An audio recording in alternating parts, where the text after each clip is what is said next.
selamat pagi semua kepada pelajar yang hadir pada hari ini. Selamat pagi Syarif. Saya ingin mengucapkan tahniah kepada semua yang dapat hadir menghadiri pada sesi pada waktu tepat pada waktunya.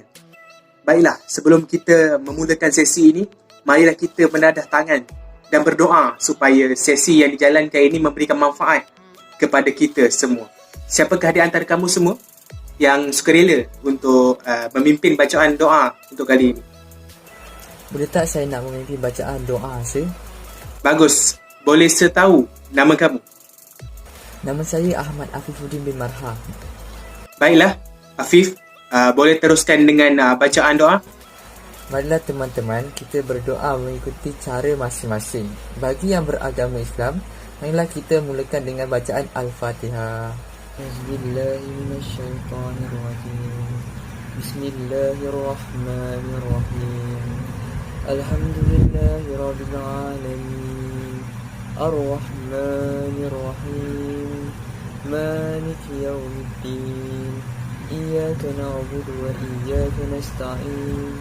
Ihdinas siratal mustaqim. Siratal ladzina an'amta 'alaihim ghairil maghdubi 'alaihim waladdallin.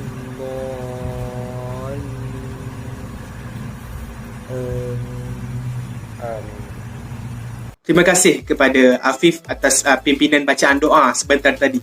Semoga apa yang dibaca ketika doa itu dapat memberi rahmat dari Allah kepada kita. Baiklah, kita teruskan sesi ini dengan bertanya khabar antara pelajar-pelajar yang hadir pada hari ini. Apa khabar semua? Khabar baik, Sir. Adakah kamu sudah makan sebelum datang ke sini? Dah. Baiklah, disebabkan ini merupakan sesi pertama, maka saya ingin berkenalan terlebih dahulu dengan anda semua. Mungkin ada di antara kita yang masih belum mengenali antara satu sama lain. Semasa memperkenalkan diri, saya nak semua menyebut nama penuh, asal dan kelas bagi masing-masing. Adakah semua faham? Faham, Sir. Sebelum itu, saya akan memperkenalkan diri terlebih dahulu dan diikuti dengan saudara yang duduk di sebelah kanan saya. Boleh ke tidak? Boleh, Sir. Baiklah. Nama saya adalah Muhammad Arif bin Tahir. Saya berasal daripada Pago Johor. Saya merupakan pensyarah bimbingan dan kaunseling di institusi pengajian ini. Seterusnya, saya nak saudara yang duduk di sebelah kanan saya untuk memperkenalkan diri. Nama saya Nitya Singham. Saya pelajar. Saya berasal dari Ipoh Perak dan pelajar daripada kelas DLS 2A. Nama saya pula adalah Muhammad Azim. Saya berasal dari STU Terengganu dan juga pelajar dari kelas DLS 2A. Nama saya Ahmad Afifuddin bin Marha, berasal dari Kelang Selangor dan juga pelajar dari kelas DLS 2A. Untuk lebih mengenali antara satu sama lain, saya mahu anda semua menyebut kembali nama rakan-rakan anda yang berada di sebelah kanan saya sehingga ke sebelah kiri saya. Baiklah, Sir. Baiklah, Sir. Hafiz Singham Azim. Baiklah, nampaknya semua sudah mengenali dan mengingati antara satu sama lain dalam kelompok ini. Saya berharap agar hubungan ahli dan juga rakan-rakan ini dapat menjadi lebih akrab. Kalau begitu, saya teruskan sesi ini ke peringkat seterusnya. Saya ingin bertanya, siapakah di antara di sini yang pernah menghadiri sesi kaunseling secara berkelompok sebelum ini? Tak, Sir. Nampaknya semua pelajar tidak pernah menghadiri sesi kaunseling kelompok seperti ini. Oleh itu, saya akan menerangkan sedikit detail mengenai apa itu sesi kaunseling secara berkumpulan ataupun kelompok ini. Semasa sesi ini, anda semua boleh menyatakan apa yang ingin dikongsi dengan saya dan rakan-rakan yang ada di sini. Saya akan sudah upaya membimbing anda semua mengenali isu yang ingin dikemukakan. Dan dalam kumpulan ini, saya akan bertindak sebagai kaunselor dan anda semua sebagai ahli ataupun klien-klien dalam kelompok ini. Setiap perkara yang kita akan lakukan dan bincangkan di dalam kelompok atau kumpulan ini adalah rahsia antara kita satu sama lain. Saya harap perkara yang dibincangkan tidak diceritakan kepada kawan-kawan yang ada di luar sana. Dan adakah anda semua faham apa yang saya baru perkatakan sebentar tadi? Faham, Sir. Sir, maksudnya kami boleh menceritakan apa sahaja yang dihadapi. Ya, Singham. Setiap orang yang mempunyai masalah boleh berkongsi apa sahaja jenis masalah yang ingin dihadapinya. oleh terutamanya sekali masalah peribadi yang sedang dialami. Semasa sesi ini nanti, rakan-rakan yang lain boleh memberikan pendapat ataupun sepatah dua kata terhadap masalah yang ingin dihadapi oleh ahli-ahli dalam kumpulan ini. Seharap kamu semua dapat mengamalkan sifat keterbukaan ataupun sikap rasional dalam masa sesi ini dijalankan, dan supaya kita dapat jalankan sesi ini supaya dapat membantu kamu semua dalam menyelesaikan permasalahan yang kamu semua hadapi. Adakah semua ahli-ahli di sini faham? Faham, Terima kasih. Baiklah, sesuai dengan makna sesi kaunseling secara berkumpulan, iaitu semua pelajar boleh berkongsi apa jua isu peribadi ataupun dilema seharian yang sedang dihadapi oleh semua pelajar-pelajar pada ketika ini di dalam kumpulan ini. Jadi setiap orang perlu menyatakan pelbagai masalah yang dihadapi oleh diri sendiri. Okey, baiklah. Kita teruskan dengan Azim. Sir, saya just nak minta nasihat untuk menjadi seorang yang bijak dalam berbelanja. Kenapa Azim rasa nak menyimpan duit pada masa ini dan bukan pada masa sebelum ini? Ya, ini kerana saya telah boros berbelanja pada semester yang lepas. Ini mungkin disebabkan kelalaian dan ketaksuban pada barang berjenamakah, atau ini cumalah perasaan prasangka ketika itu? Ya, sir. Lagi pula ketika itu adalah musim yang mencabar dengan pandemik COVID-19 yang semakin memburuk. Baiklah, siapa lagi di antara kamu semua yang mempunyai masalah yang sama dengan Azim? Saya, Sir. Oh, rupanya Singgam dan juga Afif ada masalah yang sama seperti Azim. Kenapa Singgam boleh berada dalam keadaan sebegini? Sebab saya juga tidak bijak dalam berbelanja dan hanya bergantung pada pinjaman PTPTN untuk perbelanjaan pada setiap semester. Bagaimana pula dengan Afif? Saya pun sama juga, Sir. Berdasarkan perkongsian yang diceritakan oleh rakan kamu sebentar tadi, saya mendapati bahawa masalah yang dialami oleh rakan-rakan kamu ialah masalah boros ataupun tidak bijak dalam berbelanja. Kalau begitu, baiklah. Saya rasa masalah ini kita perlu bincangkan secara santai dan rileks. Ini kerana lebih ramai ahli kumpulan yang mempunyai masalah seperti Afif sebentar tadi. Oleh itu, Afif boleh teruskan lagi dengan bercerita secara detail kenapa Afif selalu berbelanja tanpa mengikut kemampuan diri sendiri. Sir selalu marah saya kerana saya tidak menyiapkan kerja sekolah yang diberikan olehnya. Adakah Singgam dan juga Afif juga sering berbelanja tanpa merancang masa depan? Singgam, kenapakah kamu tidak merancang senarai barangan yang ingin dibeli di pasar raya sebelum datang ke kedai di pasar raya tersebut? Sebenarnya, saya bukan tidak mahu merancang, tetapi saya seiring dipengaruhi oleh rakan-rakan sebaya yang seiring bergaya dan berbelanja. Afif, buat apa sampai tidak dapat menguruskan perbelanjaan? Tak nak sendiri semasa berbelanja sangatlah susah untuk dikawal. Jadi, semasa saya berbelanja, ia seperti berada di buaian mimpi dan tidak sedar apa yang ingin dan dibeli ketika itu. Baiklah, kita sudah tahu bahawa Afif dan beberapa kawan-kawan yang lain lebih suka berbelanja dan tidak suka merancang perbelanjaan. Kalau begitu, apa pula pandangan rakan-rakan yang lain? Adakah berbelanja itu lebih penting daripada menabung? Ataupun berbelanja itu lebih penting daripada merancang masa depan seperti keperluan pengajian seharian? Saya rasa memberi perhatian lebih penting pada hal ini, Sir. Kalau kita tidak faham, kita boleh bertanya. Jangan terus tinggalkan tanpa penyelesaian. Bagus pendapat kamu itu, Afif. Siapa lagi yang boleh memberikan pandangan tentang perkara ini? Saya menyokong apa yang Afif cakap sebentar tadi. Bagi saya, memberi perhatian tentang hal ini amat penting. Kalau kita tidak memberi perhatian, kita tidak akan dapat tahu cara dan langkah untuk bijak berbelanja. Saya rasa dengan menyediakan pelan bajet yang jelas dan realistik juga dapat membantu pelajar untuk menguruskan kewangan. Bernas idea itu. Tapi mengapakah seringkali kami lupa bajet selepas sahaja wang pinjaman kami masuk pada setiap awal sem? Ini mungkin disebabkan kamu terlalu gembira dengan kedatangan wang ketika itu tanpa memikirkan sebarang perancangan untuk menyimpan. Mungkin kamu boleh juga menjaga kesihatan fizikal dan mental ketika kamu sedang berbelanja. Ini juga boleh membantu kamu berfikiran waras ketika hendak berbelanja. Kami juga berfikiran sama, Sir. Kerana selalunya kami mempunyai fikiran yang terlalu teruja semasa membeli barang tanpa memikirkan kepentingan barangan tersebut kepada kami.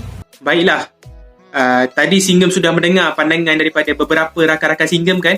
Jadi Singgah merasa sekarang Singgah masih lagi mahu meneruskan sikap boros dalam perbelanjaan? Saya tidak akan mengulangi sikap sebegini lagi. Baguslah kalau begitu. Bagaimana pula dengan masalah Afif dan juga Azim? Kenapakah sering berbelanja tanpa sebarang perancangan? Saya juga mempunyai sikap tidak terkawal dalam berbelanja, Sir.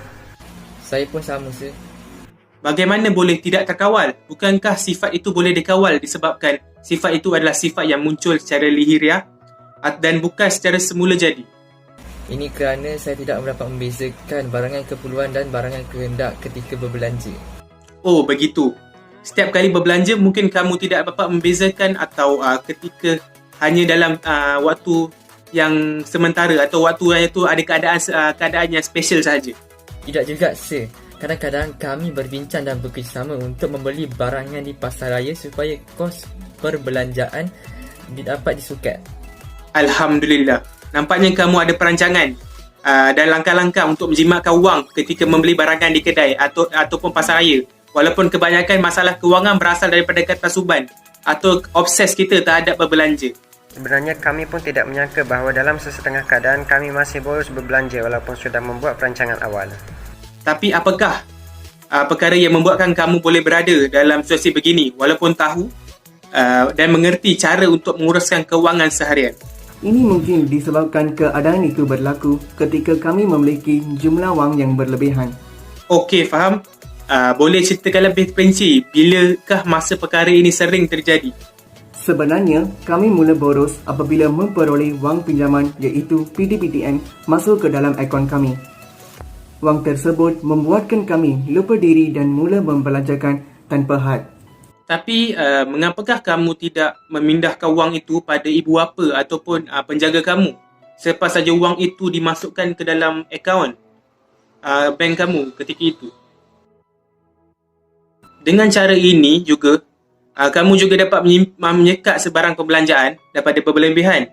Ataupun kamu takut yang ibu bapa kamu hanya akan membenarkan kamu menggunakan duit untuk pengajian dan bukan untuk bersukaria bersama kawan-kawan dan juga classmate sekelas kamu. Okey, Sir, kami faham. Selepas ini kami akan menggunakan langkah dan inisiatif yang disarankan oleh Sir. Faham, Sir. Selepas ini saya akan sentiasa menerapkan langkah yang telah disarankan oleh Sir tadi. Berdasarkan masalah yang dialami oleh Azim dan juga Afif, Sir mahu meminta pandangan daripada ahli kumpulan yang lain. Saya ada sedikit tambahan, Sir.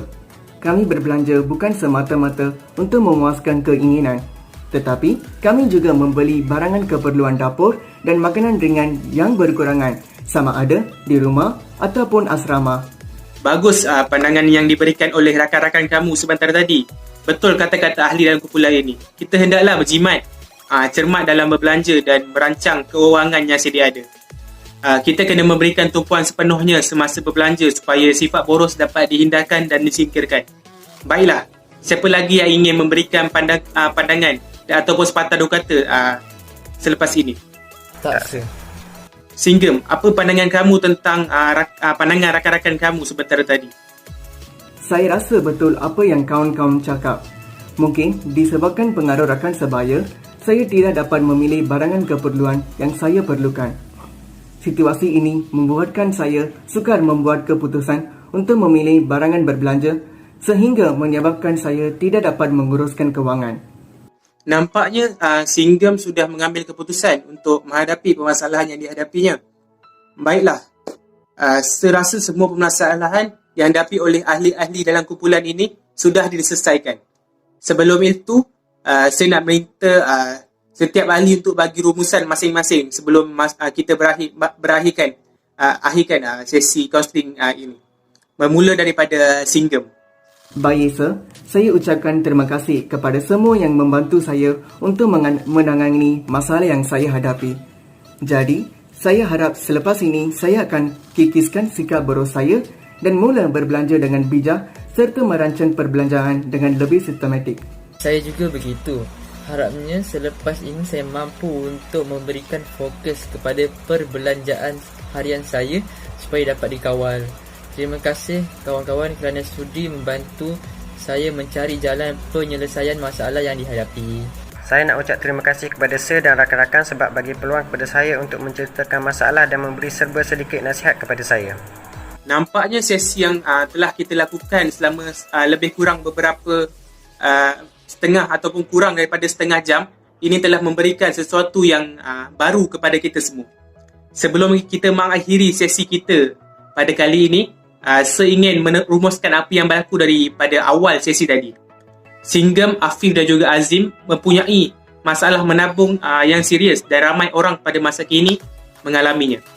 Mereka bertiga telah mempunyai penyelesaian bagi masalah masing-masing melalui sesi ini dan mendapat pelbagai manfaat daripada sesi ini.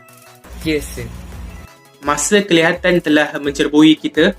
Saya rasa wajarlah sesi kita ditamatkan kerana masing-masing telah mendapat apa yang diinginkan dalam sesi ini. Permulaan sesi tadi kita buka dengan doa pembukaan, maka baiklah kita tutup sesi ini dengan doa penutup juga. Saya akan mengetuai bacaan doa, Sir.